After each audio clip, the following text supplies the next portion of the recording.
pourquoi vous n'arrivez pas à vendre lors de vos conférences et vos challenges et les solutions. C'est parti!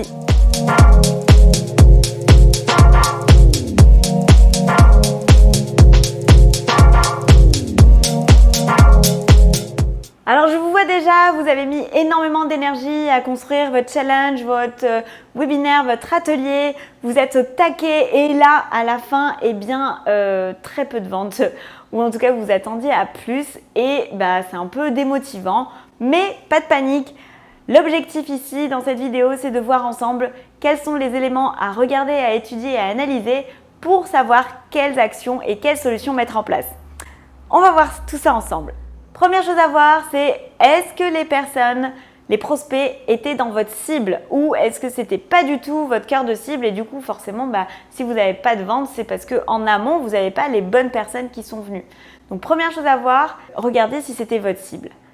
Deuxième point à voir, c'est est-ce que vous aviez suffisamment de personnes présentes le jour J.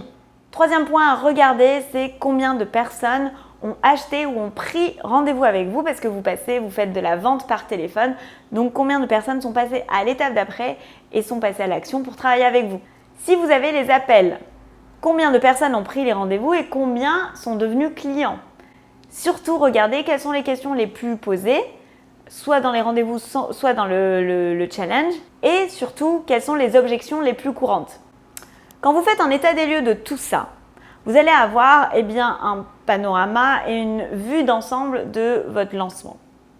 Et là, c'est le moment d'analyser, de prendre du recul et de voir ce qui s'est passé. Et là, je vais vous parler des solutions que vous allez pouvoir mettre en place. Alors, si les prospects n'étaient pas qualifiés, c'était pas du tout votre cible, il faut revoir votre message en amont ou votre ciblage en amont au niveau des publicités. Il y a quelque chose à travailler parce que peut-être vous avez voulu parler à tout le monde et en fait vous ne parlez pas à tout le monde. Donc recentrez votre message, retravaillez ça et aussi si vous faites de la publicité, retravaillez vos audiences. Si vous avez eu peu de personnes présentes, ça veut dire qu'au moment où ils se sont inscrits, ils ont peut-être aussi oublié ou ils n'ont plus vu l'intérêt de participer en direct. Donc là, il faut travailler les emails. Est-ce que vous envoyez des emails entre le moment où ils s'inscrivent et le moment où il y a l'événement ? Est-ce que ces emails ont des taux d'ouverture intéressants? Est-ce qu'il y a des taux de clics intéressants? Est-ce que dans les emails, vous donnez suffisamment envie aux gens de participer en direct? Tout ça, c'est des choses à travailler et à améliorer. Si tout ça, c'est bien, mais qu'en fait, au niveau des ventes, vous faites des appels, des rendez-vous découvertes et vous avez eu très peu de rendez-vous découvertes.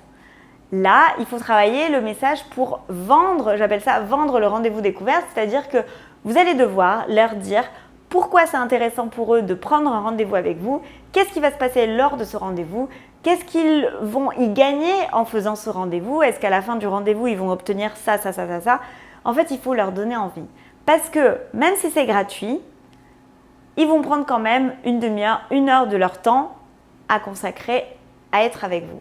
Même si c'est gratuit, il faut vendre l'intérêt de prendre ce rendez-vous.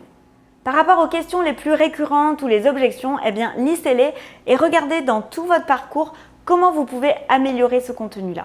S'il y a toujours des objections sur « oui, mais c'est trop cher » ou « pas maintenant ou plus tard », alors ça veut dire qu'en fait, dans votre communication, vous n'avez pas suffisamment partagé l'information comme quoi c'est une super offre en ce moment, que c'est maintenant qu'il faut passer à l'action, que c'est si vous ne rejoignez pas, s'ils ne travaillent pas avec vous, malheureusement, ils vont perdre du temps ou que c'est une offre exceptionnelle et que c'est maintenant. Voilà, que peut-être vous n'avez pas suffisamment expliqué la valeur que vous apportez et le gain que vous apportez et donc les personnes ne sont pas si convaincues.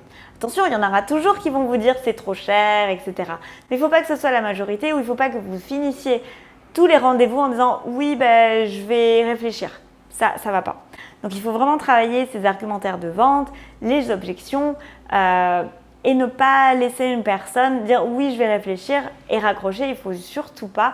Il faut vraiment leur poser la question « réfléchir à quoi? Est-ce que je peux t'aider ?» etc. Sans forcément forcer, mais comprendre qu'est-ce qu'il y a derrière. Parce que souvent, c'est des peurs. C'est des peurs ou c'est des préjugés ou c'est des mauvaises compréhensions de votre offre. Et c'est au moment du rendez-vous que vous avez avec ces prospects que vous allez pouvoir comprendre ces peurs cachées derrière.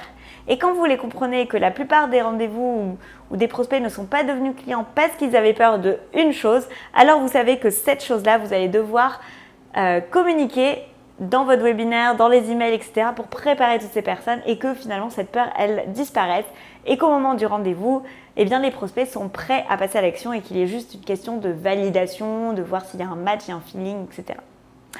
Surtout, dernier point, il faut que vous soyez fiers de votre offre, fiers de votre tarif, que vous soyez convaincus que ça fonctionne, que vous allez pouvoir aider toutes ces personnes, que vous allez faire de ce monde un monde meilleur, soit que vous allez aider toutes ces personnes à être mieux dans leur vie, mais il faut que vous incarniez vraiment ce que vous proposez et c'est surtout que vous y croyez vraiment. Si vous doutez, alors c'est pas du tout la bonne énergie qu'il faut mettre en place.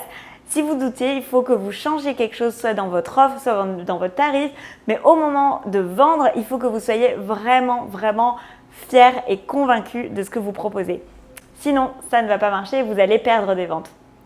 J'espère que cette vidéo vous a plu et que ça vous donne des idées pour améliorer tout ça. Et en tout cas, je vous dis à très vite. Ciao, ciao!